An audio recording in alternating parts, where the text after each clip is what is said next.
نماز کن باتوں سے باطل ہو جاتی ہے؟ ان میں سے رونا اور ہنسنا. تو ہنسنا پہلے بیان کر دیتے سیکوینس کے لحاظ سے. نمبر 7، نماز کے مبتلات میں سے ایک آواز کے ساتھ اور جان بوجھ کر ہنسنا ہے. اگرچہ بے اختیار ہنسے تب بھی مبتلات میں شمار کیا جاتا ہے. لیکن جن باتوں کی وجہ سے ہنسے، ہنسا بے اختیار ہے، لیکن جن باتوں کی وجہ سے ہنسے وہ اختیاری ہوں. بلکہ احتیاط واجب کی بنا پر جن باتوں کی وجہ سے ہنسی آئی ہو اگر وہ اختیاری نہ بھی ہوں تب بھی اگر ہنس لے تو اگر نماز کو دہرانے جتنا وقت باقی ہو تو ضروری ہے کہ نماز کو دہرائے.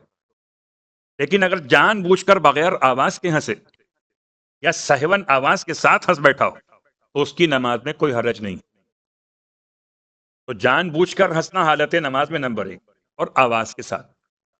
اب چاہے مسئلہ اختیاری ہو یا مسئلہ اختیار کے بغیر ہو، لیکن اگر انسان حالت نماز میں آواز کے ساتھ ہنسے گا تو اس کی نماز باطل ہو جائے گی.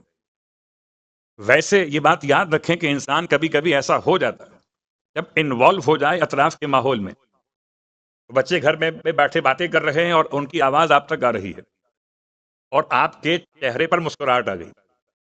آپ نے بچے کی بات سنی نماز پڑھتے ہو اور بات ایسی تھی کہ آپ کو مسکراہٹ آ گئی، تو شریعت نے اس پر نماز باطل نہیں کی.